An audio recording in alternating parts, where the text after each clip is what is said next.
ఆమేన్.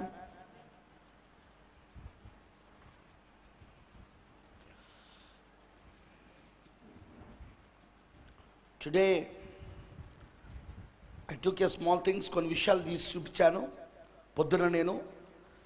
మనము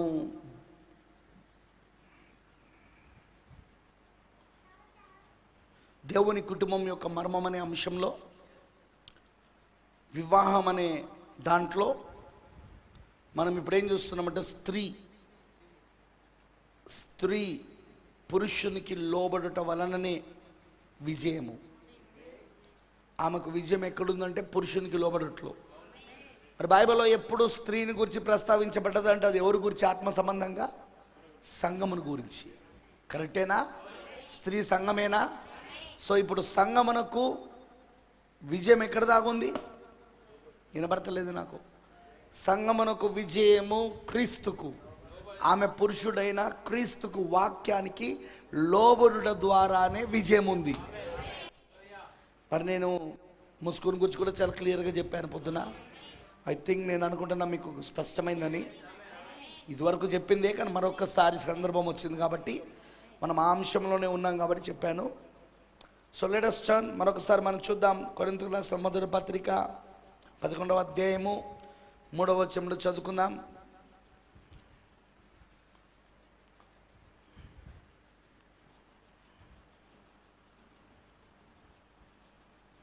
కొరింథీయులకు రాసిన మొదటి పత్రిక 11వ అధ్యాయము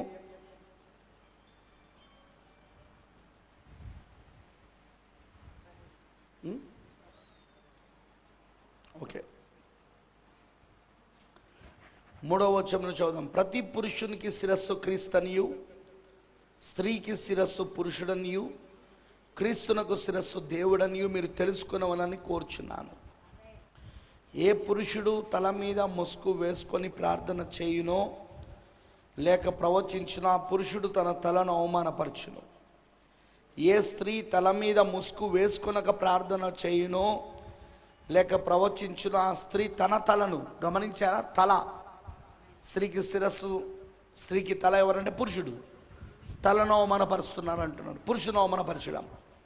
ఏ స్త్రీ తన తలను అవమానపరచునో ఆ స్త్రీ తన తలను అవమానపరచును. ఏలైనగా అది ఆమెకు క్షౌరము చేయబడినట్టుగానే, క్షౌరం అనగా గుండు చేయబడినట్టుగానే ఉండును. స్త్రీ ముసుగు వేసు కొనని ఎడల ఆమె తల వెంట్రుకలు కత్తిరించుకునవలెను. కత్తిరించుకున్నటైనను క్షౌరము చేయించుకున్నటైనను స్త్రీకి అవమానమైతే ఆమె ముసుగు వేసుకొనవలెను. పురుషుడు ముసుకంటే పొడగాటి జుట్టు, ముసుకంటే జుట్టును పెంచుకోవడం, పొడుగ్గా ఉన్న వెంట్రుకలు. ఓకేనా? సో కత్తిరించుకోవడమైనను క్షౌరము చేయించుకున్నట్టు అంటే గుండు చేయించుకోవడమైనను ఆమెకు అవమానమైతే ఏం చేయాలన్నట? ముసుకేసుకోవాలి. ముసుకంటే అర్థం ఏంటిది? పొడగాటి వెంట్రుక అంటే ఆమె వెంట్రుకలు పెంచుకోవాలా. పురుషుడో వెంట్రుకలు పెంచుకోకూడదు. పొడగాటి వెంట్రుకలు పురుషుడు పెంచుకోకూడదు, ముసుగు వేసుకోకూడదు. ఓకేనా? పురుషుడైతే దేవుని పోలిక మహిమనై ఉన్నాడు కనుక తల మీద ముసుగు వేసుకొనకూడదు. కానీ స్త్రీ పురుషుని మహిమై ఉన్నది. ఏలనగా స్త్రీ పురుషుని నుండి కలిగిన కానీ పురుషుడు స్త్రీ నుండి కలగలేదు. మరి స్త్రీ పురుషుని కొరకే కానీ పురుషుడు స్త్రీ కొరకు సృజింపబడలేదు. ఇందువలన దూతలను బట్టి, ఓకే, సంఘం పైన దూతలకు అధికారం ఉన్నది. ఓకేనా? సో దూతలను బట్టి అధికార సూచన స్త్రీకి తల మీద ఉండవలెను. ఏంటి స్త్రీకి తల మీద అధికార సూచన అంటే? పొడగాటి జుట్టు. సంఘము దూతలు చెప్పినట్లుగా వినాలి, దూతలకు లోబడాలి. ద ఏంజిల్స్ ఆఫ్ గాడ్, దేవుని యొక్క దూతలు, వాళ్ళే సంఘకాలపు దూతలు.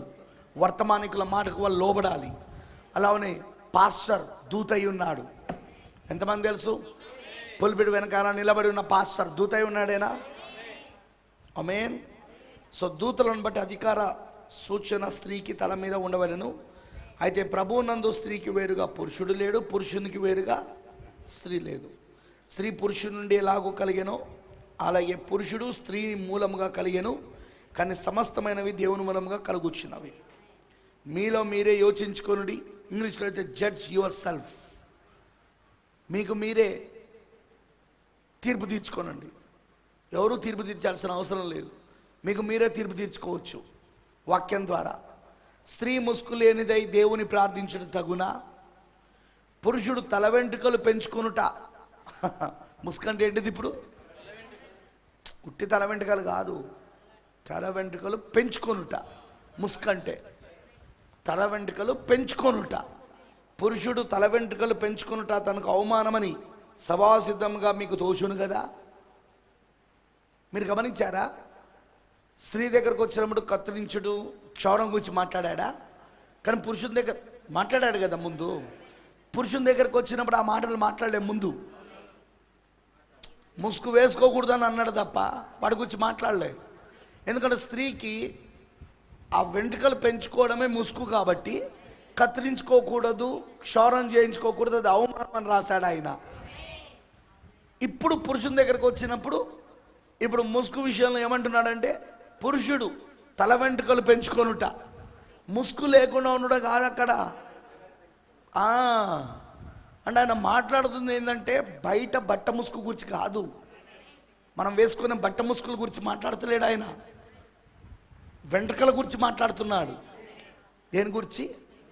దేవుడు సృష్టిని సృజించినప్పుడు, అందులో మానవుని సృజిస్తున్నప్పుడు స్త్రీని ఒక రీతిగా, పురుషుని ఒక రీతిగా సృజించాడు ఆయన. అందుకే స్త్రీకి పొడగాటి వెంట్రుకలు, పురుషునికో కత్తిరించుకున్న వెంట్రుకలు, అంటే పొట్టి వెంట్రుకలు. ముసుగు ఉండకూడదు పురుషునికి, ముసుగు అంటే పొడగాటి వెంట్రుకలు. అందుకే పురుషుడు ఏం చేయాలా? కత్తిరించుకోవాలా. పురుషుడు కత్తిరించుకోవచ్చు, క్షౌరం చేయించుకోవచ్చు. పురుషుడు కత్తిరించుకోవచ్చు, క్షౌరం చేయించుకోవచ్చు. కానీ స్త్రీ మాత్రం కత్తిరించుకోకూడదు, క్షౌరం చేయించుకోకూడదు. ఆమె ఎప్పుడు ముసుగుని కలిగి ఉండాలి ఆమె. అదే పొడగాటి వెంట్రుకలు. అందుకే ఇక్కడ పౌలు ఏమంటున్నాడంటే, పురుషుడు తల వెంట్రుకలు పెంచుకున్నట్టు తనకు అవమానమని సభాసిద్ధంగా మీకు దోచును కదా. స్త్రీకి తల వెంట్రుకలు ముసుగుగా ఇయ్యబడను గనుక. తెలుగు తర్జుమాలో పైట జంగన్ ఉంది, ఇంగ్లీష్లో పైట జంగన్ లేదు, కవరింగ్. ముసుగుగా ఇయ్యబడెను గనుక ఆమె తల వెంట్రుకలు పెంచుకొనుట ఆమెకు ఘనము. ఎవడైనను కలహప్రియుడిగా కనబడిన ఎడల మాలోనైనను దేవుని సంఘంలోనైనను ఇట్టి ఆచారం లేదని వాడు తెలుసుకొనవలెను. కలహప్రియుడు. కలహప్రియుడు అంటే ఏంటిది? గొడవలకు ఇష్టపడేవాడు, ఎప్పుడు గొడవ పడేవాడు అనమాట. గొడవ అంటే ఇష్టం ఉండేవాడు, కలహం అంటే గొడవ.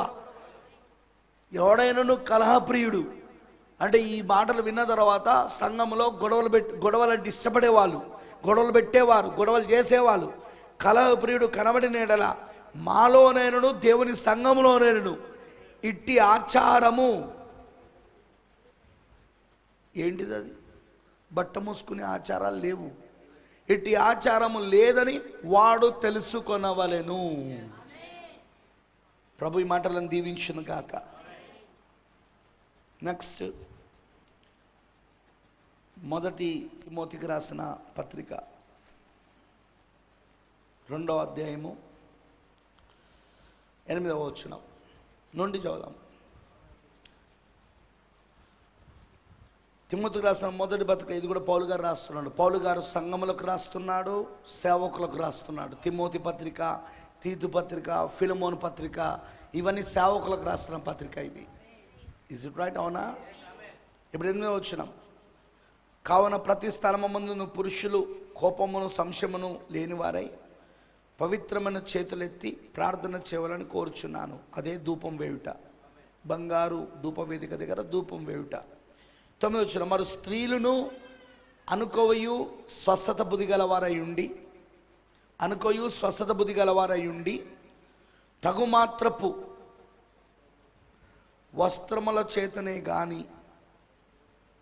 జడలతోనైనను బంగారముతోనైనను ముత్యములతోనైనను మిగుల వెలగల వస్త్రములతోనైనను అలంకరించుకొనక దైవభక్తి గల వారమని చెప్పుకొని స్త్రీలకు తగినట్టుగా సత్క్రియల చేత తమ్ము తాము అలంకరించుకొనవలెను.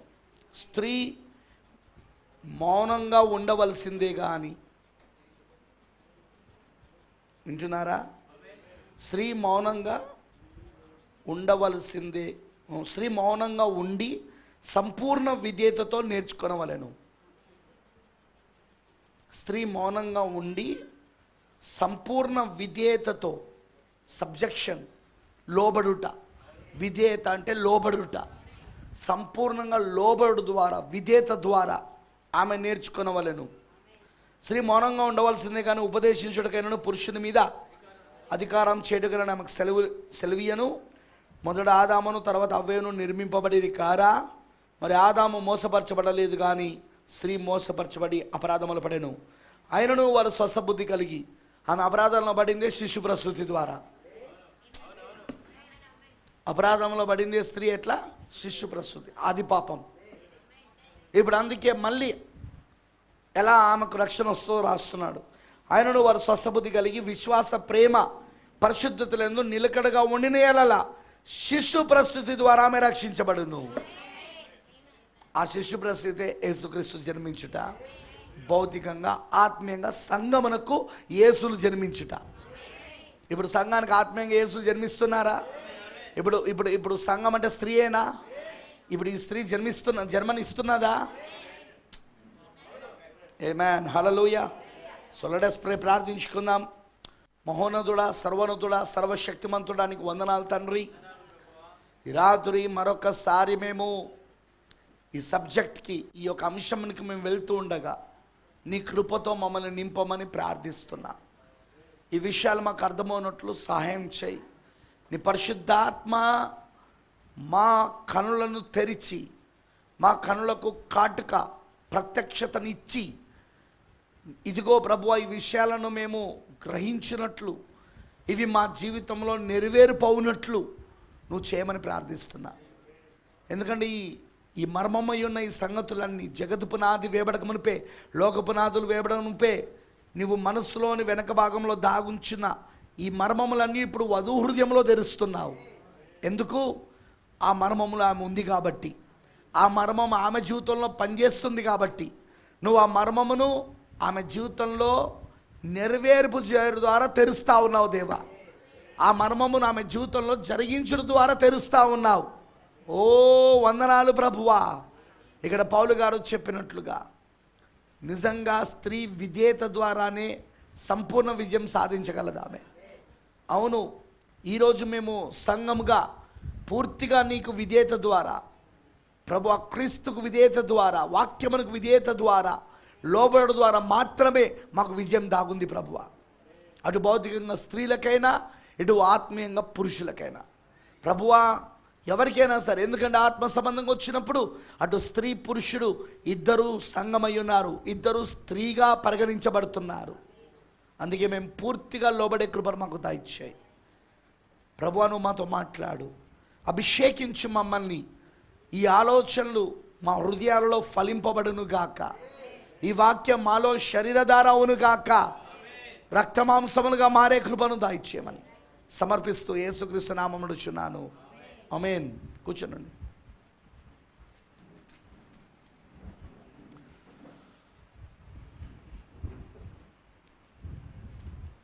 ఉదయం మనం ఎక్కడి దాకా వచ్చామంటే 12వ వచనం దాకా వచ్చాం. అధికారపు సూచన,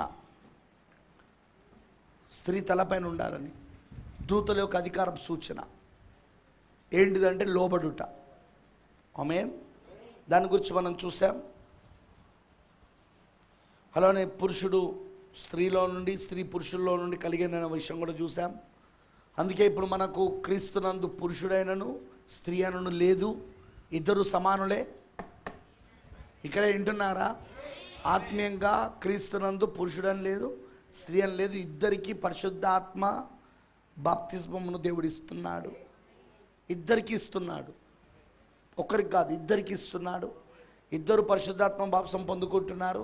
మరి పరిశుద్ధాత్మ బాప్తిస్మం ఉన్నదన్న ఒక రుజువు ఏంటిదంటే నువ్వు దేవుని వాక్యం యొక్క వరసలోనికి నువ్వు వస్తావు.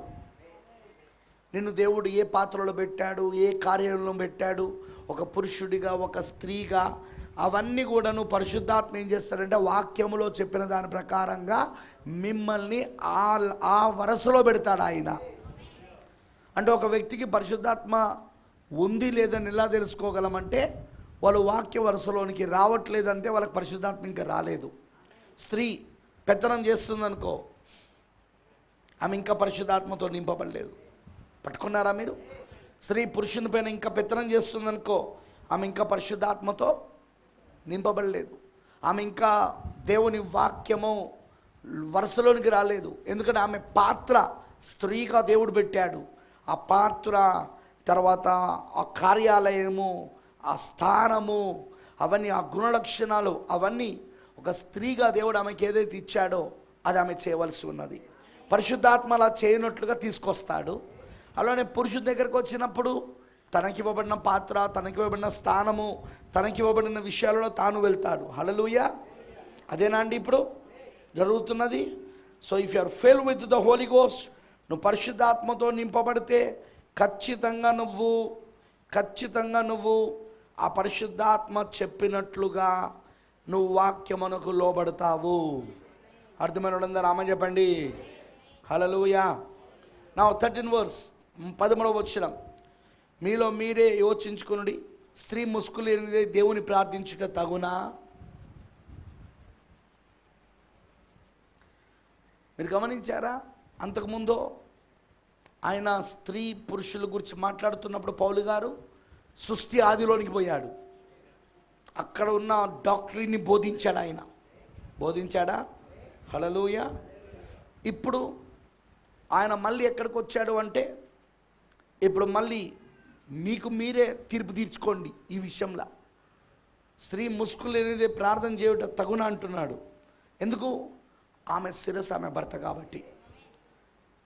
ఎందుకు?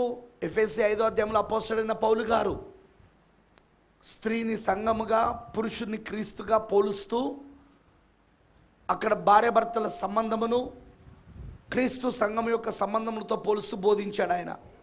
అర్థమైందా నేను చెప్పింది? అందుకే స్త్రీ దగ్గరకు వచ్చినప్పుడు ఆమె తన శిరస్సును గౌరవించాల. అంటే భర్తను గౌరవించడం. శిరస్సును గౌరవించడం అంటే అర్థం ఏంటిది? భర్తను గౌరవించడం. శిరస్సు ఎవరండి? భర్తనే కదా. అందుకే ఆమె శిరస్సును గౌరవిస్తానంటే భర్తను గౌరవిస్తాను. Praise the lord. అందుకే ఆమె వెంట్రుకలను కత్తిరించుకోవడానికి వీల్లేదు. ఆమె వెంట్రుకలను కత్తిరించుకోకూడదు, ఆమె క్షౌరం చేయించుకోకూడదు.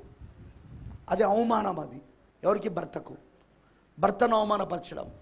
Praise the lord. హల్లెలూయా. అదేవిధంగా సంఘం ఈరోజు దేవుని వాక్యానికి పూర్తిగా లోబడి, ఆమేన్, క్రీస్తుకు పూర్తిగా లోబడి పూర్తిగా క్రీస్తును గణపరిచేదిగా ఉండాలని అక్కడ మాట్లాడుతున్నాడు ఆయన. ఎందుకంటే స్త్రీ ఎప్పుడు ఆత్మ సంబంధంగా సంఘం అయి ఉన్నది. 14వ వచనంకి వచ్చినప్పుడు, పురుషుడు తల వెంట్రుకలు పెంచుకునుట అతనికి అవమానమని స్వభావ సిద్ధంగా మీకు తోచును కదా. చూసారా? స్త్రీ విషయానికి వచ్చినప్పుడు కత్తిరించుట, క్షౌరం చేయించుట అని మాట్లాడాడు. కానీ పురుషుని విషయానికి వచ్చినప్పుడు ఓన్లీ ముసుగు వేసుకోవడం, ముసుగు తీయడం అనే, ముసుగు లేకుండా ఉండడం అనే మాట్లాడుకుంటూ వచ్చిన ఈయన పురుషుని దగ్గరకు వచ్చినప్పుడు కూడా ఇప్పుడు లాస్ట్కి పొడగాటి వెంట్రుకలు పెంచుకోవడం అంటున్నాడా? తల వెంట్రుకలు పెంచుకొనుట, పొడుగ్గా తల వెంట్రుకలు పెంచుకొనుట అదనకు అవమానం కదా అంటలేడా? సో ముసుగు అంటే ఆయన మాట్లాడుతుంది బట్ట ముసుగు గురించి కాదు. ఆయన మాట్లాడుతుంది దేవుడు న్యాచురల్గా, ప్రకృతి పరంగా మన తలపైన ఇచ్చిన ముసుగు గురించి మాట్లాడుతున్నాడు. అదే పొడగాటి వెంట్రుకలు. హల్లెలూయా. మరి ఇప్పుడు చూడండి, స్త్రీకి తల వెంట్రుకలు ముసుగుగా ఇయ్యబడెను గనుక. ఇంగ్లీష్లో స్త్రీకి తల వెంట్రుకలు అని లేదు, లాంగ్ హెయిర్ అని ఉంటుంది. చదవండి మీరు ఒకసారి 15 verse. But if a woman have long hair, కానీ ఒక స్త్రీకి ఇప్పుడు పొడగాటి వెంట్రుకలు ఉంటే it is a glory to her, అది ఆమెకు మహిమయున్నది. For her hair is given her for a covering. ఆమె యొక్క వెంట్రుకలు ఆమెకు ముసుగుగా ఇవ్వబడింది. అర్థమైన రామ చెప్పండి. సో ఇక్కడ పొడగాటి వెంట్రుకలు అనే మాట ఇక్కడ మిస్ అయింది. ఉట్టి వెంట్రుకలను ఉంది. మనకు కూడా వెంట్రుకలు ఉన్నాయి, పురుషులకు కూడా వెంట్రుకలు ఉంటాయి, స్త్రీకి కూడా వెంట్రుకలు ఉంటాయి తలపైన. కానీ ఇక్కడ విషయం ఏంటంటే పొడగాటి వెంట్రుకలు. పురుషునికి పొడగాటి వెంట్రుకలు ఉండకూడదు. అందుకే వెంట్రుకలు పెంచుకొని పురుషునికి అవమానం కదా అంటున్నాడు ఆయన. స్త్రీకి పొడగాటి వెంట్రుకలు ఉండాలి. ఎందుకంటే ఆ పొడగాటి వెంట్రుకలే ఆమెకు ముసుగుగా ఇవ్వబడింది కనుక అది ఆమెకు ఘనమై ఉన్నది అన్నాడు ఆయన. ఓ ప్రైజ్ ది లార్డ్, హల్లెలూయా. మరి అది ఏం చూపిస్తున్నదంటే ఆమె తన యొక్క వెంట్రుకలను కత్తిరించుకోకుండా పొడుగ్గా పెంచుకుంటే భర్తకు ఆమె లోబడి ఉంటున్నదని. ఎందుకంటే ఆమె శిరస్సు భర్త కదా, భర్తకు ఆమె లోబడి ఉంటుందని చూపిస్తుంది. ఆత్మ సంబంధంగా కూడా అంతే, అధికారపు సూచన అన్నమాట. హల్లెలూయా. ఒకవేళ ఆమె తన జుట్టును కత్తిరించుకున్నదంటే ఇప్పుడు భర్తను అవమానపరుస్తున్నట్టు. ఓకేనా? తన వెంట్రుకలను కత్తిరించుకుందనుకో అది భర్తను అవమానపరిచినట్టు. క్రీస్తును ఆత్మీయంగా మాట్లాడాలంటే సంఘం క్రీస్తును అవమానపరుస్తున్నట్టు. మరి దూత యొక్క సూచన ఆమె తలపైన లేనట్టు.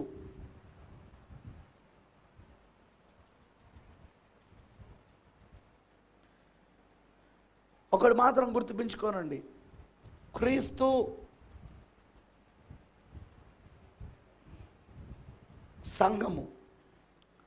సంఘం ఎప్పుడు స్త్రీ ఏమైతుందో ఆమె సంఘమునకు ప్రతిబింబమై ఉన్నది. హల్లెలూయా. ఎందుకంటే మొదటి నుండి మీరు చూడండి, అవ్వ వధువుని ప్రతిబింబించింది, శారా ఈ కాలపు వధువుని ప్రతిబింబిస్తున్నది, బైబిల్లోని రాహాబు ఈ కాలపు వధువుని ఆమె ప్రతిబింబిస్తున్నది, ఎస్తేరు, అదేవిధంగా మరియా, అదేవిధంగా రూతు, వీళ్ళందరూ కూడా బైబిల్లో ఉన్న ప్రతి ఒక్క స్త్రీ సంఘం యొక్క మర్మముగా ఉందా లేదా? అర్థమవుతుందా? హల్లెలూయా. సంఘం యొక్క మర్మంగా ఉందా లేదా? అందుకోసమే లేఖనము చెప్పినట్లుగా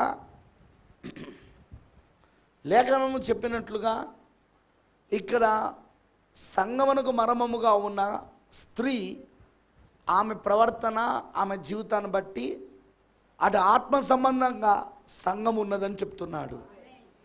praise the lord, hallelujah.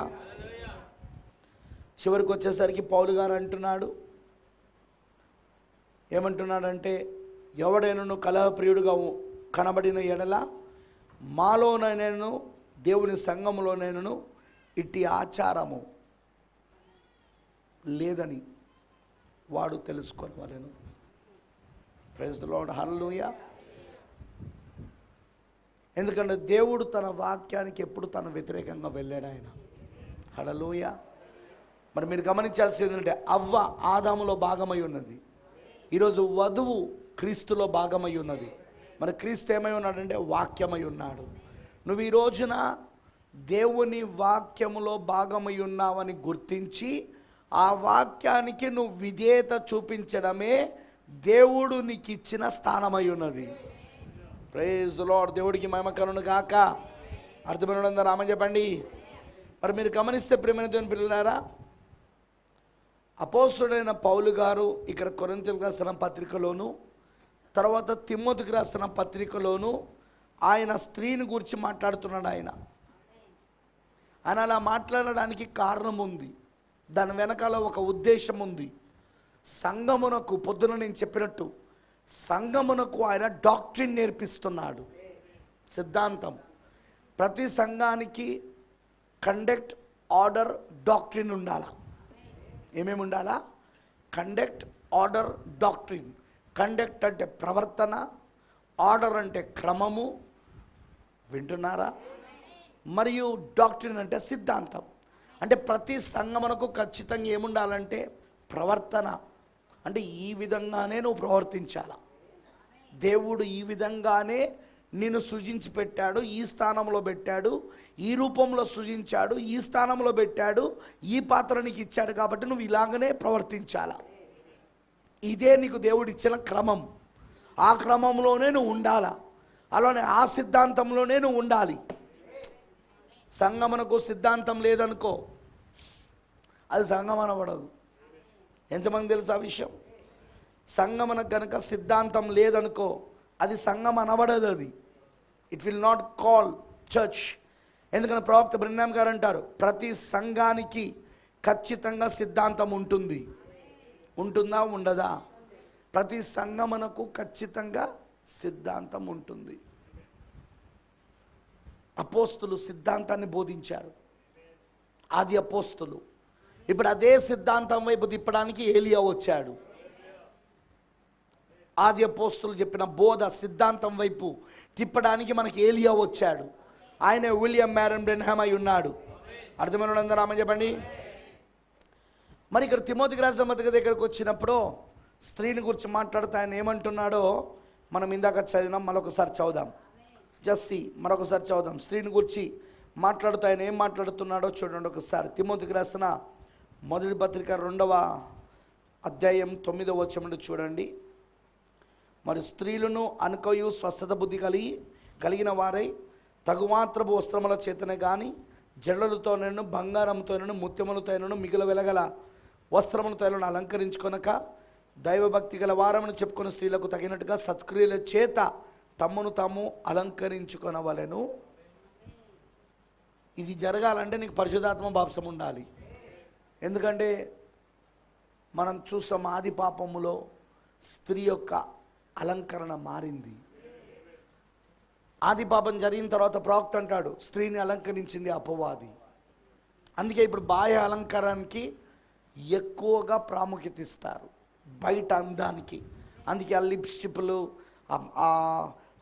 Eyebrows cut చేసుకోవడాలు, ఐలాషులు వేసుకోవడాలు, తర్వాత మేకప్లు వేసుకోవడాలు, ముఖానికి రంగులు పూసుకోవడాలు, చేతి గోర్లకు కాళ్ళ గోర్లకు పెయింట్లు వేసుకోవడాలు. ఇప్పుడు మన దగ్గర అయితేనో మైదాకులు, అది ఓల్డ్ ఫేమస్ అయిపోయింది ఇప్పుడు. ఆ మైదాకులు అవన్నీ పెట్టుకోవడాలు. అవునా? ఏంటిది అదంతా?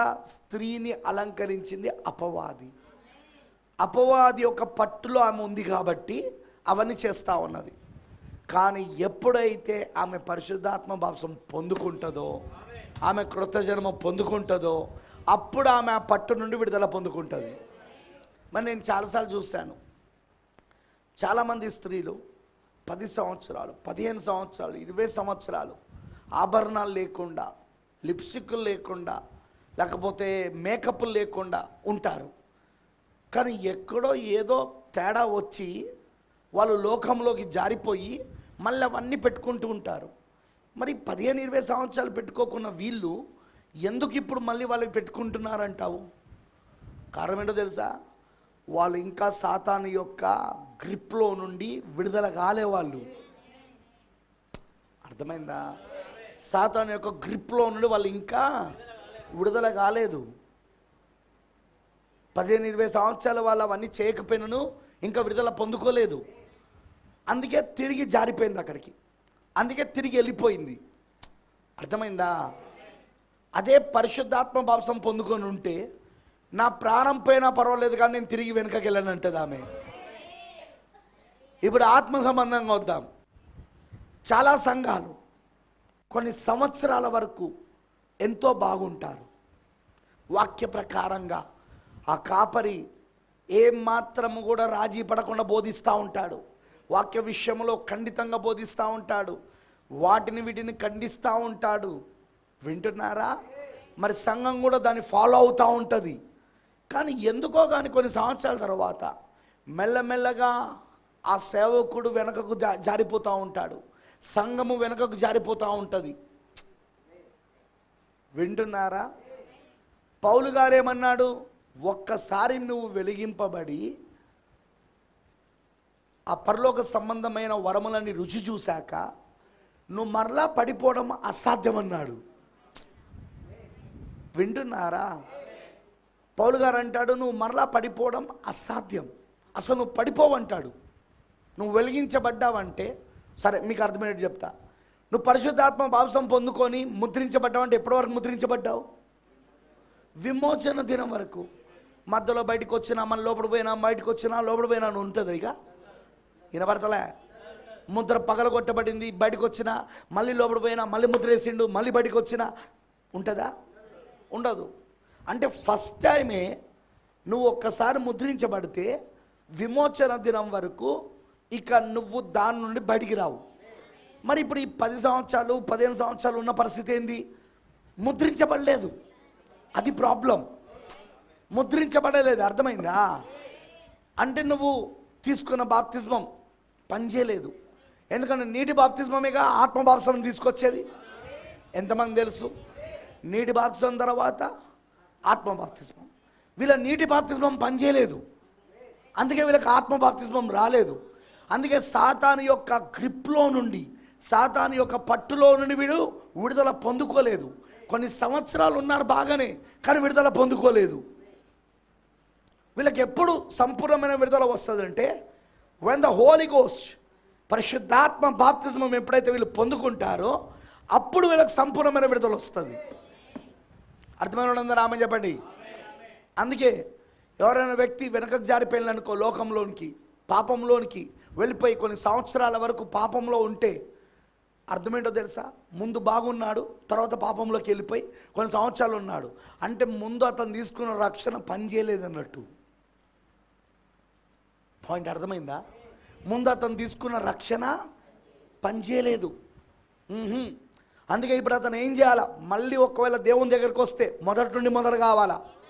మళ్ళీ ఫస్ట్ స్టెప్ మార్మల్స్ పొందుట, సెకండ్ స్టెప్ యేసుక్రీస్తు బాప్తిసం తీసుకొనుట. రక్తంలో కడగబడితే ఆ పని చేయడుగా. తను ముందే రక్తంలో కడగబడితే ఆ పని చేయడు కదా. ఆత్మతో నింపబడితే తను ఆ పని చేయడు కదా. ఒక మాట చెప్పండి, పరిశుద్ధాత్మ బాప్తిసం పొందుకున్నాడు, పరిశుద్ధాత్మ బాప్తిసం చేత ముద్రించబడినవాడు మధ్యలో ఆ ముద్ర పగిలిపోయి బయటకు వస్తాడని లేఖనంలో ఏమైనా ఉందా? చెప్పాలా? ఎప్పటి వరకు ఉంటాడన్నాడు అందులో? విమోచన దినం. ఏంటిది విమోచన దినం? మన ఎత్తబడుట, మన శరీర మార్పు, మన ఈ దేహ మార్పు. ఈ దేహ మార్పు చెందితే మళ్ళీ పడిపోవడాలు లేవడాలు ఉండవు ఇక. ఎందుకంటే మనం మరొక దేహంలోకి వెళ్ళిపోయినాం. మరొక దేహంలోకి వెళ్ళిపోయినాం. బ్రదర్ అంటాడు, ఈ రక్త మాంసముల శరీరంలోనే పాపం ఉన్నది, కానీ వాక్య శరీరంలో లేదు, థియోఫనీలో లేదు. దాన్ని దాటుకొనే మనం ఇక్కడికి వచ్చాం. మనం దేవుని నిత్యమైన ఆలోచనలో ఉన్నాం. ఎప్పుడు? జగత్తు పునాది వేయబడక మునిపే క్రీస్తు యొక్క మనస్సులో మనము నిత్యమైన ఆలోచనగా గుణలక్షణంగా ఉన్నాం. కానీ అక్కడ నుండి మనం ఎక్కడికి వచ్చామంటే డైరెక్ట్గా ఈ రక్తమాంసముల శరీరంలోనికి వచ్చినాం, పాపం శరీరంలోనికి వచ్చినాం. ఎందుకు? మనం ఆ గుణలక్షణమా కాదా, మనం ఆ నిత్యమైన ఆలోచనలో ఉన్నామా లేదా అని పరీక్షించబడడానికి. ఓకేనా? ఇప్పుడు ఈ శరీరంలో పరీక్షించబడి మనమే ఆ నిత్యమైన ఆలోచన, మనమే దేవుని గుణలక్షణం అని దేవుడు రుజువు చేశాక ఇప్పుడు ఈ శరీర రూపంలో ఉన్న మనము ఇందులో వాక్య రూపంలోకి మారి, వాక్య రూపము నుండి మనం ఇప్పుడు వాక్య శరీరంలోనికి వెళ్ళబోతున్నాం. ఏదైతే దాటుకొని వచ్చామో ఆ వాక్య శరీరం, థియోఫనీ, లోగాస్, వాక్యమును దాటుకొని వచ్చామో దాంట్లోకి మళ్ళీ మనం వెళ్ళబోతున్నాం. మనం ఇప్పుడు దాంట్లోకి వెళ్ళేదానికే దేవుడు ఇక్కడ నిన్ను పరిశుద్ధాత్మతో ముద్రించి పెట్టాడు. విమోచన దినం వరకు నువ్వు ముద్రించబడి ఉన్నావు అని ఉంది. కానీ మధ్యలో నువ్వు సీల్ బ్రేక్ అయ్యి, ముద్ర బ్రేక్ అయ్యి నువ్వు బయటకు వస్తావని ఉందా? అర్థమైందా? ఎప్పటి వరకు నువ్వు ముద్రలో ఉన్నావు అంటే నీ ముద్ర ఎప్పటి వరకు అది పగలగొట్టబడదు? విమోచన దినం వరకు. ఒప్పుకుంటారా మీరు? ఎప్పుడైతే ఈ శరీర మార్పు చెందుతావో అప్పుడు. హల్లెలూయా.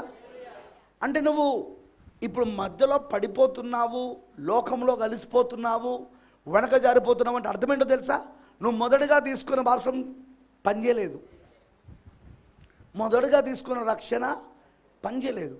ఇప్పుడు నువ్వు తిరిగి మళ్ళీ వస్తున్నావు, ప్రభువా నన్ను క్షమించనుకుంటూ వస్తున్నావు. వచ్చినప్పుడు ఏం చేయాలా? మళ్ళీ మొదటి నుండి మొదలు పెట్టాలా? ఎందుకంటే మొదటిది పని చేయలేదు కాబట్టి లోకానికి పోయావు. మొదటిది పని చేయలేదు కాబట్టి నువ్వు లోకానికి పోయావు. మొదటిది పని చేస్తే నువ్వు లోకం పోవుగా, పోనివ్వడుగా ఆయన నిన్ను. అందుకే ఇప్పుడు మళ్ళీ మొదలు పెట్టాలి. మారుమనసు, పాపక్షమాపణ నిమిత్తం యేసుక్రీస్తులో బాప్సం, పరిశుద్ధాత్మ నింపుదల. పాయింట్ అర్థమైందా? అప్పుడు నువ్వు ఇప్పుడు నువ్వు వచ్చావుగా, మారుమనసు పొందావు, యేసుక్రీస్తులో బాప్సం తీసుకున్నావు. ఇప్పుడు మళ్ళీ పరిశుద్ధాత్మతో ఇప్పుడు నింపబడితే ఇక నువ్వు విమోచన దినం వరకు ముద్రించబడి ఉన్నావు. ఇక నువ్వు అర్థమైన వాళ్ళందరూ ఆమె చెప్పండి. అందుకే ఈ విషయాలు చాలామందికి అర్థం కావట్లే. They didn't understand these things. ఈ కార్యాలు వాళ్ళకు అర్థం కావట్లేదు, ఈ కార్యాలు వాళ్ళకు బయలుపరచబడడం లేదు. ఆ కారణాన్ని బట్టే వీళ్ళు ఈ విధంగా ఉన్నారు. నీ మొదటి బాప్తిజమం పనిచేస్తే నువ్వు అసలు నువ్వు లోకంలోకి వెళ్ళవు. నువ్వు తీసుకున్న మొదటి బాప్తిజం అది యేసుక్రీస్తు నామమైనా సరే, నీకు అర్థమైందా? అది యేసుక్రీస్తు నామమైనా సరే. కొందరు అనుకుంటారు, నేను యేసుక్రీస్తు నామంలో తీసుకున్నా, సరిపోలేగా. ఒకవేళ యేసుక్రీస్తు నామంలో బాప్తిజం తీసుకుంటే నువ్వు లోకంలోకి ఎట్లా పోయినావు? పాపంలోకి ఎట్లా పోయినావు? నువ్వు వెనకకి ఎట్లా జారినావు? అంటే నువ్వు తీసుకున్న బాప్తిజం పని చేయలేదు. పని చేస్తుంటే వెళ్ళవు, పని చేయలేదు కాబట్టే వెళ్ళినావు. అందుకే నువ్వు మళ్ళీ రక్షణ పొందుకోవాలనుకుంటున్నావు కాబట్టి, మళ్ళీ తిరిగి రావాలనుకుంటున్నావు కాబట్టి ఎక్కడ నుండి మొదలు పెట్టాలి? నువ్వు మళ్ళీ మారు మనసు దగ్గర నుండి, మళ్ళీ పశ్చాత్తాపము నుండి, మళ్ళీ పశ్చాత్తాపడడం, మళ్ళీ పాపాలు ఒప్పుకోవడం, మళ్ళీ రక్షకుడిగా అంగీకరించడం, మరలా యేసుక్రీస్తు బాప్తిజం తీసుకోవడం. కరెక్టేనా? తర్వాత పరిశుద్ధాత్మతో నింపబడి, ఈసారి నువ్వు పరిశుద్ధాత్మ ముద్రలో పడ్డావు అనుకో, హల్లెలూయా, ఇక నువ్వు వెనకకు వెళ్ళడానికి కూడా అవకాశం లేదు. ఇక ఆమేనంటారా? అర్థమైన వాళ్ళందరూ ఆమె చెప్పండి. That is the truth. అది సత్యమై ఉన్నది. అది దట్ ఈస్ ద ట్రూత్. అది సత్యమై ఉన్నది. అందుకే ఈరోజు ఇక్కడ చెప్పబడినట్లుగా పౌలు గారు చెప్పినట్టుగా భౌతికంగా ఈ స్త్రీ సాతాను యొక్క పట్టు నుండి విడుదల పొందుకోవాలి. ఎందుకంటే ఈ అలంకరణ అంతా వాడు తీసుకొచ్చిందే. ఆది పాపం వలన స్త్రీలను అలంకరించాడు. ఇప్పుడు ఆమె భౌతికంగా ఆత్మ సంబంధంగా సంఘం వాని పట్టులో ఉన్నారు కాబట్టి వాని పట్టు నుండి, వాని గ్రిప్ నుండి విడుదల ఇవ్వగలిగేది ఒకటే, పరిశుద్ధాత్మ బాప్తిస్మం. సో నువ్వు పరిశుద్ధాత్మ బాప్తిస్మం పొందుకుంటే ఇక ఎన్నడూ నువ్వు అలంకరణకు పోవు. ఇక్కడ పౌలు గారు చెప్పినట్టు నువ్వు స్వస్థ బుద్ధి గలవారై ఉండి, స్త్రీలు అనుకోవయు స్వస్థ బుద్ధి గలవారై ఉండి, తగుమాత్రపు వస్త్రముల చేతనే కానీ జడలతోనైనను బంగారముతోనైనను ముత్యములతోనైనను మిగులు వెలగల వస్త్రముతోనే. ఎందుకంటే అపవాది అలంకరించాడు వీటితో. ఒరిజినల్గా స్త్రీకి ఇవి లేవు. ఆది పాపం ముందుందా ఇవి? చెప్పండి. వాడు అందుకేగా ఆ ఫలము చూపునకు అందంగా ఉన్నదని చూపించాడు. ప్రవక్త ఏమంటాడు? అందమును కోరి వెళ్ళింది ఆమె. చెప్పిండా? అందమును కోరి వెళ్ళాడు. ఆమె కోరినట్లుగానే ఆమెను అలంకరించాడు. ఇప్పుడు అపవాది చెరలో నుండి విడిపించబడాలంటే బ్రదర్ నేను పోలేదు కదా, నువ్వు మొదటి జన్మ ద్వారా వెళ్ళినావు. ఇప్పుడు తల్లి గర్భంలో జన్మ ద్వారా నువ్విప్పుడు ఆ ఆది పాపం యొక్క జన్మ ద్వారా, మనందరికి ఆది పాపం జన్మనేగా. కాకపోతే ఆమెలాగా మనం అక్రమ సంతానంలో కాదు, సక్రమ సంతానమే, అయినా ఆది పాపం. ఎందుకంటే దేవుడు ఎప్పుడు కూడా నిన్ను బైసెక్స్ ద్వారా, అంటే సంభోగం ద్వారా జన్మించమని చెప్పలేదుగా. మరి ఎట్లా జన్మించమన్నాడు? పలకబడిన మాట ద్వారా. కానీ అట్లా రాలేదుగా. మనం ఆది పాపంలో జరిగింది అదేగా. సరే, ఆమె అక్రమ సంబంధం ద్వారా కూడా గర్భం ధరించింది. మనం అట్లా రాలే కావచ్చు అక్రమ సంబంధం ద్వారా, కానీ వచ్చిన సక్రమ సంబంధమైన అది ఆది పాపమే. ఎందుకంటే దేవుడు ఆ విధంగా పెట్టలేదు మనకు. అందుకే మనం పుట్టుడే పాపంలో పుడుతున్నాం. తల్లి గర్భంలో రూపించబడుడే పాపంలో రూపించబడుతున్నాం. 55వ కీర్తనలో చెప్పబడిందా? 54వ 55వ కీర్తనలో ఉన్నది. అది ఉందా? నేను తల్లి గర్భములోనే పాపములో రూపించబడ్డాను, నేను పాపములో పుట్టినవాడను, పాపములోనే తల్లి గర్భంలో రూపించబడి ఉన్నాను అన్నాడా లేదా? వాయ్ ఎందుకన్నాడు ఆ మాట? సక్రమమైన పాపమే, సక్రమమైన పనే కాదు, అక్రమమైన పని కాదుగా, కానీ అది ఆది పాపం. అది అవ్వ నేర్చుకొని వచ్చి చేసింది. అది దేవుడు అది పెట్టలేదు ఒరిజినల్లా. ఒరిజినల్ క్రియేషన్లో అది లేదు, ఒరిజినల్ ప్లాన్లో అది లేదు. ఎలా పిల్లలను కనమన్నాడు? పలకబడిన మాట ద్వారా. అలా వచ్చుంటే మనందరం ఈరోజు మనకు మళ్ళీ జన్మెందుకు? అసలు పుట్టుడే యేసులాగా పరిశుద్ధులుగా పుట్టేటోళ్ళం. యేసు పుట్టుడే పరిశుద్ధుడిగా పుట్టాడా? దూత ఏమన్నాడు? ఆయన పుట్టుడే పరిశుద్ధుడిగా దేవుని కుమారుడుగా పుడుతున్నాడు. ఆయన అంటే తల్లి గర్భంలో పుట్టుడే పరిశుద్ధుడిగా పుడుతున్నాడు, దేవుని కుమారుడుగా పుడుతున్నాడు. ఏంటి నీకు నాకు ఆయనకు తేడా? మనకు ఆయనకు తేడా ఏంటి? ఆయన గర్భంలోకి వచ్చింది పలకబడిన మాట ద్వారా, మనం గర్భంలోనికి వచ్చింది ఆది పాపం ద్వారా, శరీర ఇచ్చల ద్వారా, శరీర కోరికల ద్వారా. అది కూడా రిప్రొడక్షన్, ఆ సంతానమును ఉత్పత్తి చేయుట అది జంతువులకు పెట్టాడు దేవుడు. అలా సంతానాన్ని ఉత్పత్తి చేసే విధానం, సంభోగం ద్వారా, సెక్స్ ద్వారా సంతానాన్ని ఉత్పత్తి చేసే విధానం అది దేవుడు జంతువులకు పెట్టాడు ఆయన. కానీ ఈ స్త్రీ ఆ జంతువు దగ్గరికి వెళ్ళి నేర్చుకొని వచ్చింది కదా. విన్నారు కదా అన్నీ. అర్థమైందానని చెప్పింది. అర్థమైన వాళ్ళందరూ ఆమె చెప్పండి. హల్లెలూయా. దేవునికి మహిమ కలుగును గాక. నిజంగా ఈ రోజున లేఖనము చెప్పినట్లుగా స్త్రీ యొక్క అలంకరణ మారాలంటే పరిశుద్ధాత్మ బాప్తిజం ఒక్కటే ఆమెకు విడుదల ఇవ్వగలదు.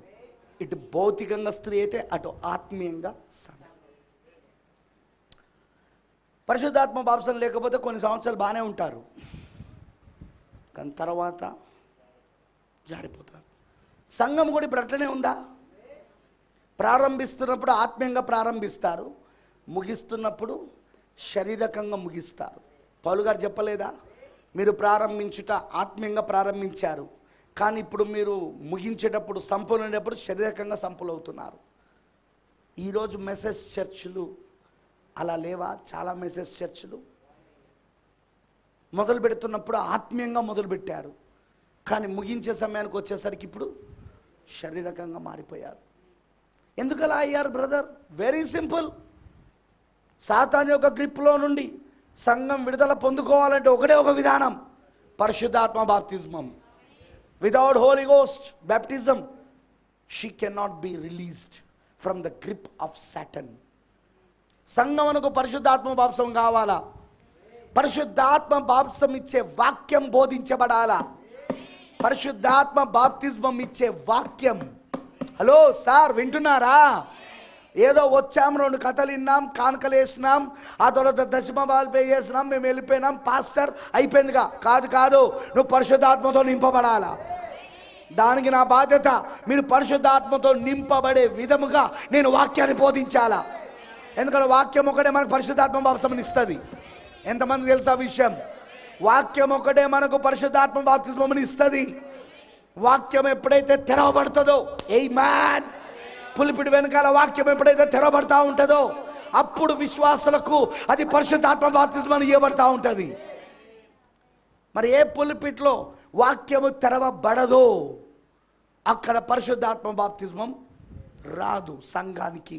అందుకే వాళ్ళు ఏదో ఒక రోజున మరలా నెమ్మదిగా ఆత్మీయంగా ప్రారంభించేటప్పుడు ఆత్మీయంగా ప్రారంభించిన వీళ్ళు మెల్లమెల్లగా లోకంలోనికి జారుతూ వాక్య విషయంలో వీళ్ళు రాజీ పడుతూ, ఏం కాదులే, దేవుడు ప్రేమ కలిగిన వాడు, దేవుడు దయ కలిగిన వాడు, కృపా వర్తమానం ఇది అని చెప్పుకుంటూ మెల్లమెల్లగా పాపముతో వీళ్ళు ఏకీభవిస్తూ, పాపముతో వీళ్ళు అలవాటు పడుతూ మెల్లగా అటువైపు తిప్పేస్తారు సంఘాన్ని. సంఘం కూడా అదే ఇష్టపడతా ఉంటుంది. ఎందుకంటే సంఘానికి కూడా పరిశుద్ధాత్మ బాప్తిజం లేదు, పాస్టర్కి పరిశుద్ధాత్మ బాప్తిజం లేదు. అందుకే ఆ విధంగా జరుగుతుంది. అక్కడ 20 ఏళ్ల క్రితం మెసేజ్ చర్చలు ఇట్లా లేవు. ఈరోజు ప్రతి విషయంలో రాజీ పడిపోతున్నారు. ఏదైతే ప్రవక్త తప్పని కేకలేశాడో అవన్నీ తప్పు, అవును తప్పు అనుకుంటూ బయలుదేరారు వీళ్ళు. కానీ ఇప్పుడు వాళ్ళకి అవన్నీ సహోదర ప్రేమలో కొట్టుకుపోయినాయి. ఇప్పుడు తప్పు కాదంటాడు. ఓడంటాడు, హాము ఎందుకు శపించబడ్డాడు అంటే తప్పును ఎత్తి చూపించినందుకు, తండ్రి యొక్క తప్పును ఎత్తి చూపించినందుకట. అసలు అది ఆది పాపంతో లింక్ అయిన సంగతే ఆ ప్రత్యక్షత అని తెలియదు అతనికి. అది ఆది పాపముతో లింక్ అయిన మాట. అది సర్పసంతానంలో చెప్తాడు ప్రవక్త. అది ఆది పాపం. అది తండ్రి దిశముల్లా సిగ్గు కప్పడానికి వెళ్ళారు ఇద్దరు అన్నలు, ఇద్దరు సహోదరులు. కానీ దానికంటే ముందు హాము చూశాడు. హాము చూడడం అంటే దాని అర్థము అతను దిగంబర్గా ఉండడం కాదు. అక్కడ ఇట్స్ ఎ మిస్టరీ. ఎలాగంటే అక్కడ మంచి చెడ్డలు తెరుచే వృక్ష ఫలము అంటే ఎట్లా మిస్టరీయో, ఎట్లా అలంకారప్రాయంగా అక్కడ మర్మంగా రాయబడిందో, అలా ఇది కూడా ఆది పాపం అక్కడ నుండి మొదలైంది. ఆ సంగతి చాలామందికి తెలియదు.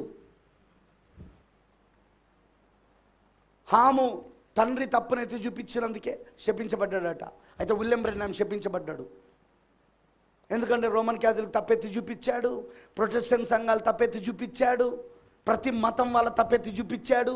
అకార్డింగ్ టు దిస్ మెసేజ్, ఈయన చెప్పిన వర్తమానాల ప్రకారంగా, ఈరోజు వీళ్ళు బోధిస్తున్న వర్తమానం ప్రకారంగా ఇప్పుడు విలియం బ్రెన్హామ్ శపించబడ్డాడు. బైబిల్లో ఉన్న ప్రవక్తలందరూ శపించబడ్డారు. ఎందుకంటే అందరు తప్పులెత్తి చూపించినోలే. ఏలియా తప్పెత్తి చూపించలేదా? ఆహాబు తప్పును ఎత్తి చూపించలేదా? యెజబెలు తప్పును ఎత్తి చూపించలేదా? తప్పును ఎత్తి చూపిస్తానట, దేవుడు శపిస్తాడట. ఏం బోధలు వీళ్ళయి, ఏం ప్రసంగాలు వీళ్ళయి. వాళ్ళు చెప్పిన ప్రత్యక్షత మీతో వాటి అన్నిటితో కలవాలగా. అంటే ఇప్పుడు ఏలియా శపించబడ్డాడా? అంటే ఇప్పుడు ఇర్మియా శపించబడ్డాడా తప్పెత్తి చూపించినందుకు? ఇర్మియా శపించబడ్డాడా సంఘం యొక్క తప్పెత్తి చూపించినందుకు?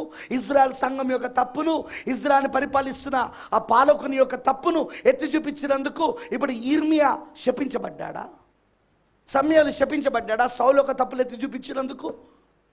వినబడతలే నాకు. తప్పులు ఎత్తి చూపిస్తారట, శపించబడతారట. నీ ప్రత్యక్షత నాకు ఆది కాండం నుండి ప్రకటన వరకు తప్పని రుజువు చేస్తా, నువ్వు చెప్పిన ప్రత్యక్షత. ఎందుకంటే ప్రవక్త అంటాడు, ఏ ప్రత్యక్షత అయినను నీకు దేవుడు ఇచ్చాడంటే అది ఆది కాండము నుండి ప్రకటన గ్రంథం వరకు కలవవలసి ఉన్నది. మిగతా వాక్యముతో అది కలిస్తేనే అది దేవుడిచ్చింది. బ్రదర్ సిస్టర్, తప్పెత్తి చూపించేదే పరిశుద్ధాత్ముడు. చూపించాలా నీకు? ఏసేమన్నాడు? సత్యస్వరూపి ఆత్మ వచ్చినప్పుడు ఏం చేస్తాడట? పాపములను ఒప్పింపజేస్తాడు, లోకమునకు రాబోయే తీర్పును ఒప్పింపజేస్తాడు, మరియు పాపములను ఒప్పింపజేస్తాడు అన్నాడా లేదా? What is holy ghost? పరిశుద్ధాత్మ పని ఏంటిది? పాపములను ఎత్తి చూపించడం, నువ్వు పాపివని చూపించడం, దాన్ని ఒప్పించడం, పశ్చాత్తాపంలోకి తీసుకెళ్ళడం, తీర్పు రాబోతుందని చెప్పడం. హల్లెలూయా! అదేనా పరిశుద్ధాత్మ? అదేనా యేసు చెప్పింది యోహాను సువార్తలో? చూసిన హోలీ గోస్ట్ పరిచర్యకు, పరిశుద్ధాత్మ పరిచర్యకు వ్యతిరేకంగా మాట్లాడుతున్నారు వీళ్ళు. మాట్లాడుతుంది సంఘశాఖడు అయితే బాధ లేదు, మాట్లాడుతుంది ఎంట మెసేజ్లో ఉన్న పాస్టర్లు, బాధ అంతా అక్కడే ఉంది. ఎందుకంటే సంఘశాఖడికి ఎలాగో గుడ్డివాడు కాబట్టి వాడికి అర్థం కాదు, వాడికి తెలియదు. కానీ మెసేజ్లో ఉన్నామని చెప్పుకునే వాళ్ళకు కూడా గుడ్డితనంతో ఉంటే ఎట్లా? బోధ చేసేటప్పుడు జాగ్రత్త. ఎందుకంటే నువ్వు చెప్పే ప్రత్యక్షత అది ఆది కాండము నుండి మొదలుకొని ప్రకటన గ్రంథం వరకు కలవాలి. కరెక్టేనా? ఆది కాండము నుండి ప్రకటన గ్రంథం వరకు కలవాలి, వాక్యం అంతటితో కలవాలి. ఆ ప్రత్యక్షత ప్రవక్త ఏ అంశమును తీసుకున్నా ఆ ప్రత్యక్షతను ఆయన బోధించినప్పుడు దాన్ని వివరించాక ఇక ఆది కాండం నుండి మొదలు పెడతాడు ఆయన. ఉదాహరణలు, ఆయన చెప్తున్న అంశమును, ఆయన వివరించిన ప్రత్యక్షతను ఆది కాండము నుండి మొదలుకొని ప్రకటన గ్రంథం వరకు చూపిస్తూ ఉంటాడు ఉదాహరణలు. అదేనా ఆయన చెప్పే విధానం, వర్తమాన విధానం. చదువుతారా వర్తమానం? మీరు వర్తమానం వింటారా మీరు? ఆయన విధానం ఇది అర్థం కావట్లేదా? అదే విధానంలో నేను బోధిస్తా. ఎందుకంటే ప్రవక్త చెప్పిందే నేను చెప్పాలా, వేరే చెప్పడానికి వీలు లేదు. సో సేమ్ వే నేను కూడా అలానే చెప్పాలి. ఇప్పుడు తప్పులు ఎత్తి చూపిస్తే హాము శపించబడినట్లు శపిస్తారు. ఎంత అబద్ధపు బోధ! ఎందుకంటే పరిశుద్ధాత్మ పనే తప్పు నొప్పించడం. ద హోలీ గోస్ట్, పరిశుద్ధాత్మని పాపాన్ని ఒప్పింపజేస్తాడు, నీ పాపమును ఎత్తి చూపిస్తాడు. నువ్వు చేస్తున్నది పాపివి, నువ్వు పాపం చేస్తున్నావు అని చెప్తాడా లేదా ఆయన? అదే ఆయన విధానం. నిన్ను ఒప్పింపజేస్తాడు ఆయన, నిన్ను పశ్చాత్తాపంలోకి తీసుకొస్తాడు. ఆ తర్వాత రాబోయే తీర్పు నుండి, లోకమునకు రాబోయే తీర్పు నుండి తప్పించడానికి రక్షణలోనికి మార్గాన్ని చూపిస్తాడు ఆయన. ఆ మార్గంలోకి నడిపిస్తాడు. అదేనా పరిశుద్ధాత్మ చేసే పని? మారు మనసు పరిశుద్ధాత్మనే ఇవ్వాలి. మారు మనసు అంటే ఏంటిది? పశ్చాత్తాపపడడం. పశ్చాత్తాపపడడం అంటే అర్థం ఏంటిది? నీ పాపాలు ఒప్పుకోవడం. పాపములు ఒప్పుకొని దాన్ని విడిచిపెట్టువాడే కనికరము పొందును. పాపములు ఒప్పుకొని దాన్ని విడిచిపెట్టువాడే కనికరము పొందును. రైట్? మరి పాపములను ఒప్పుకునేటట్లు చేసేది ఎవరు? Holy ghost. That is the work of the holy ghost. అది పరిశుద్ధాత్మక పని అయి ఉన్నది. కృపావర్తమానంలో అన్నాడు, పరిశుద్ధ ఆత్మ 3 కృపాకార్యాలు చేస్తున్నాడు. మొదటిది నీతికరణ, మారు మనసు, పాపములు ఒప్పింపజేయడం. రెండవది శుద్ధీకరణ, యేసుక్రీస్తు నామంలో పాపక్షమాపణ నిమిత్తం బాప్తిస్మం. అది కూడా ఎవరు చేయాలా? పరిశుద్ధాత్మనే. మూడవది పరిశుద్ధాత్మతో నింపబడుట. స్వయంగా ఆయనే ఇప్పటిదాకా మొదటి 2 కృపాకార్యాలు చేసిన వాడు. నీతికరణ, శుద్ధీకరణ అనే కృపాకార్యాలు జరిగించిన వాడు బయట ఉండి జరిగించాడు. ఇప్పుడు లోపలికి వచ్చాడు 3వ దాంట్లో. అదే పరిశుద్ధాత్మ బాప్తిస్మం. అదే నువ్వు పరిశుద్ధాత్మతో నింపబడుట. ఆ పరిశుద్ధాత్మతో నువ్వు నింపబడినప్పుడు ముద్రించబడతావు. ఏయ్ మ్యాన్, హల్లెలూయా. ఇక నువ్వు విమోచన దినవరకు ముద్రించబడి ఉన్నావు. ఇక నిన్ను వెళ్ళనీయడు ఆయన. నువ్వు వెళ్దామన్నా వెళ్ళనీయడు. అదే కృప. ఆమెనంటారా? అర్థమైన ఉందా? రామ చెప్పండి. ప్రేమైన దేవుని పిల్లలారా, సాతాను యొక్క బంధకములో నుండి నువ్వు విడుదల పొందుకోవాలంటే ఇటు స్త్రీ అటు ఆత్మీయంగా సంఘం విడుదల పొందుకోవాలంటే వాని బంధకంలో నుండి ఒకటే ఒక విధానం, అది పరిశుద్ధాత్మ బాప్తిస్మం. వాని బంధకాలలో నుండి విడిపించగలిగిన శక్తి పరిశుద్ధాత్మ బాప్తిస్మానికి తప్ప ఇంకెవరికి లేదు. A church can not lose you. ఒక సంఘము నీకు విడుదలనివ్వలేదు. పరిశుద్ధాత్మ బాప్తిస్మం మాత్రమే నీకు విడుదల ఇవ్వగలదు. Only the baptism of the holy ghost will loose you from the grip of Satan. సాతాను యొక్క బంధకములో నుండి పరిశుద్ధాత్మ బాప్తిస్మం మాత్రమే నీకు విడుదలనిస్తాడు. ఆమేన్. అర్థమైన రామని చెప్పండి. సో ఇక్కడ స్త్రీ అలంకరణ గురించి మాట్లాడుతూ ఆమె ఇవన్నీ కలుగుండొద్దు అంటున్నాడు. ఎందుకు? అది అపవాది అలంకరణ. అది స్త్రీని అలంకరించింది అపవాది. హల్లెలూయా. మరి ఇప్పుడు ఇక్కడ సంఘం కూడా ఆమెనంటారా? దైవభక్తి గలవారమని చెప్పుకున్న స్త్రీలకు తగినట్టుగా సత్క్రియల చేత తమ్మును తాము అలంకరించుకొనవలెను. స్త్రీలు మౌనముగా ఉండి సంపూర్ణ విధేయతతో నేర్చుకొనవలెను. అది ఆమె పాత్ర, అది ఆమె స్థానం, అది ఆమె రూపం. దాన్ని దాటితే ఆమె రూపమును పగలగొట్టుకుంటున్నది. దేవుడు రూపించిన రూపాన్ని పగలగొట్టుకుంటున్నది. స్థానము నుండి పక్క జరుగుతున్నది. అది దాటితే స్థానము, ఆమెకి ఇచ్చిన స్థానం నుండి పురుషుని స్థానానికి వస్తున్నది. ఆమె పాత్ర కూడా ఇప్పుడు ఆమె స్థానం నుండి పురుషుని పాత్రకు వస్తున్నది. ఇప్పుడు ఆమె సంపూర్ణమైన విధేయతతో మాత్రమే నేర్చుకోవాలి ఆమె. అలాగని పురుషులు నేనే కదా, పాస్టర్ గారు చెప్పాడు కదా, నేను చెప్పిన నువ్వు వినాలా, అంతేగా నువ్వు, నేను ఏ కూర వండా ఉంటే అదే కూర వండాలా నువ్వు. అది కాదు. మళ్ళీ అధికారం చేయించడం అంటే, పురుషులు అధికారం చేయడం అంటే, స్త్రీ పైన అధికారం చేయడం అంటే అర్థం అది కాదు. ఏయ్ నేను ఏ కూర వండమన్నా ఆ కూరనే వండు. ఏయ్ నేను ఏ చీర కట్టుకోమన్నా ఆ చీరని కట్టుకోను. That's not the thing. అది కాదు. That is the wrong spirit అన్నాడు ప్రాఫిట్. అది తప్పుడు ఆత్మ అన్నాడు. దీని గురించి నేను ఇంకా చాలా విషయాలు మాట్లాడాలనుకుంటాను. ఎందుకంటే నేను పొద్దున చెప్పినట్టు ముందు సంఘములో ఉన్న కుటుంబాలు వాక్యములో స్థిరపరచబడితేనే అప్పుడు సంఘము వాక్యానికి లోబడుతుంది. అందుకే పౌలు గారు కుటుంబాల గురించి రాశాడు. సంఘం గురించి రాస్తున్నప్పుడు కుటుంబాల గురించి రాశాడు. భార్యాభర్తల గురించి రాస్తున్నప్పుడు క్రీస్తు సంఘం గురించి రాశాడు ఆయన. అర్థమవుతుందా? So that is the most important concept. అది చాలా ప్రాముఖ్యమైన అంశం అన్నమాట. దాన్ని మీరు దృష్టిలో పెట్టుకోండి.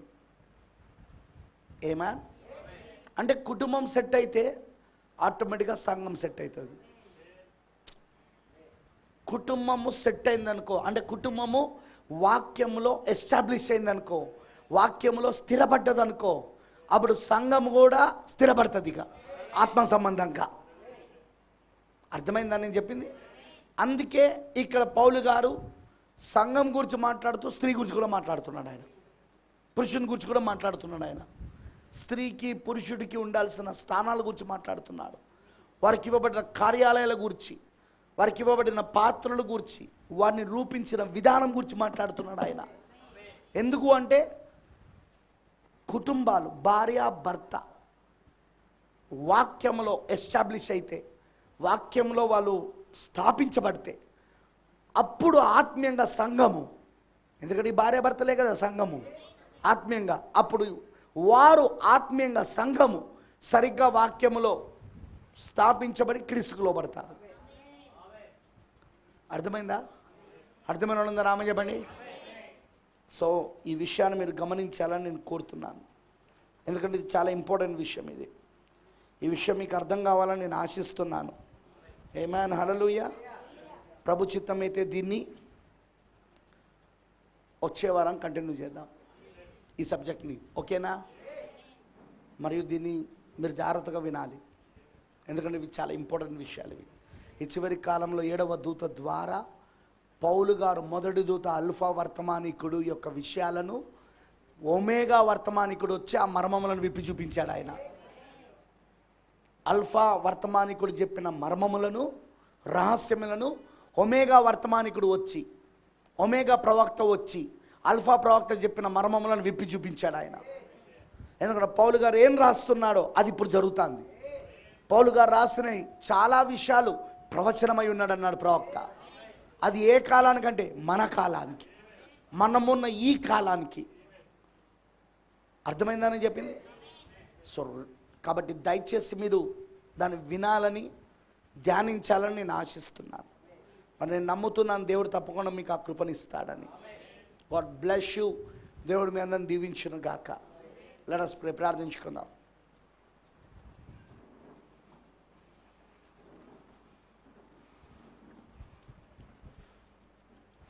Praise the lord.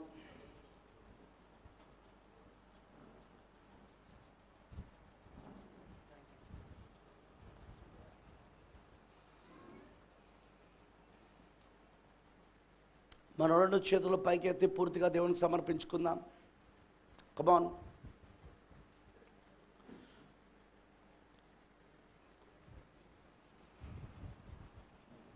మహోన్నతుడా, సర్వోన్నతుడా, సర్వశక్తిమంతుడా, మమ్మల్ని మిక్కిలిగా ప్రేమించుచున్న మా ప్రియమైన యేసయ్యా నీకు స్తోత్రాలు. నిజంగా ఈ రోజున మరొకసారి నీ సన్నిధికి రావడం నువ్వు మాకు ఇచ్చిన కృపా భాగ్యం. అది అంతేకాదు, మేము ఇక్కడ అనేక విషయాలు నేర్చుకోగలుగుతున్నాం. అల్ఫా వర్తమానికుడు, అల్ఫా ప్రవక్త, ఎఫెసీ సంఘకాలపు ప్రవక్త, దేవుని కుడి చేతిలో మొదటి నక్షత్రము, ఎన్నో విషయాలు ప్రభువా ఇక్కడ మర్మముగా రాస్తున్నాడు. వాటిని ఒమేగా ప్రవక్త, వర్తమానికుడు, దేవుని కుడి చేతిలో 7వ నక్షత్రం, ఆ మర్మములను మాకు తెరిచి చూపిస్తున్నాడు. ఎందుకంటే ఆ మర్మములు జరుగుతున్న కాలంలో మేమున్నాం. ఇప్పుడు ఆ మర్మములు నెరవేర్పవుతున్న సమయంలో ఉన్నాం. మరి ప్రవక్త అంటాడు, దేవుడు ఎప్పుడు తన మర్మాన్ని ఎప్పుడు తెరుస్తాడంటే ఆ మర్మములో ఉన్నది జరిగే సమయానికి. అది జరుగుతున్నప్పుడు దేవుడు ఆ మర్మాన్ని తెరుస్తాడు. ఆ మర్మములో ఉన్నవారికి ఆ మర్మాన్ని తెరిచి చూపిస్తాడు. ఆ మర్మములో ఉన్నది నీవే, నీకు అందుకే ఈ విషయాలు జరుగుతున్నాయని. ఎంత అద్భుతమైన ప్రణాళిక ప్రభువా ఇది. 7వ దూత పలుకు దినములలో మర్మమంతా సమాప్తమవునని ఇది ఏంటో మాకు అర్థమవుతున్నది ఇప్పుడు. ఆయన చెప్పే మర్మమంతా ఇప్పుడు జరుగుతున్నది. ఎస్, ఆయన ఏదైతే ప్రభువా ఇటు లోకమును గూర్చి, ప్రభుత్వములను గూర్చి, అలానే సంఘములను గూర్చి, అదేవిధంగా మతములను గూర్చి చెప్పాడో అవన్నీ జరుగుతున్నాయి ఇప్పుడు. అదే సమయంలో వధువును గూర్చి ఏవైతే చెప్పాడో, క్రీస్తు భార్యను గురించి ఏవైతే చెప్పావో అది ఆమెలో జరుగుతున్నాయి. ఆ మర్మములన్నీ అందుకే విప్పబడ్డాయి ఇప్పుడు. అవన్నీ ఇప్పుడు జరుగుతున్నాయి, వాటిని మేము చూడగలుగుతున్నాం. Thank you for the opening of the mysteries. మర్మములు మాకు తెలుస్తున్నందుకు వందనాలు. అది మాలో జరుగుతుందని మేము చూడగలుగుతున్నాం. మా జీవితాలు దాని కొరకు ఎన్నుకోబడ్డది, ఏర్పరచబడ్డది, ముందుగా నిర్ణయించబడింది అవి. ఓ వందనాలు యేసయ్యా.